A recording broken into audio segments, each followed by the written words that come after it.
So you have either purchased Guided by Truth, or are you considering it as a teacher of the faith, of someone that leads someone else in a confirmation journey, someone that needs to know the basics of the Christian faith as we believe, teach, and confess in the 6 chief parts of the Christian faith.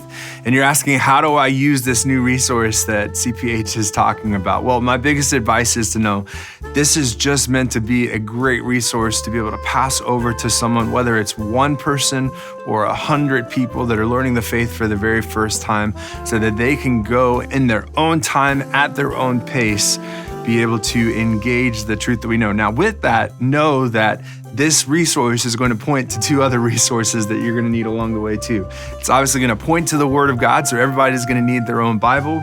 And it's going to point to Luther's Small Catechism, again, a basic summary of the Christian faith and the 6 chief parts. And the way this journal is divided up then is it has 8 units, all with about somewhere around 10 to 12 lessons, maybe a little less, maybe a little more in each of those units.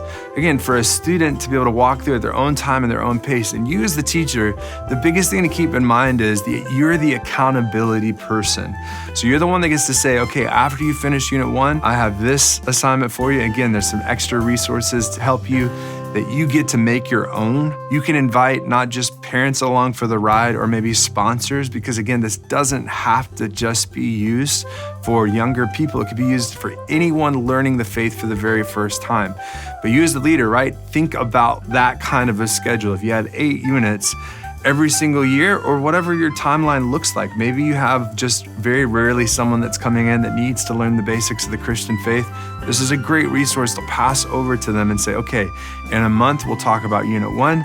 2 months from now, we'll talk about unit 2, so on and so forth. And you are freed up then to be able to learn from them what they're taking away at each step of the way, to be able to find out really quickly what they've picked up, what they believe, why they believe it. That's kind of the consensus on how I would use this resource. It's kind of the flipped classroom approach in that you're gonna make the most of your time when you do come together, rather than spending so much of the time distributing the content over to the student. They're gonna engage that in their own time at their own pace, and it makes that time so much more worthwhile as you come together.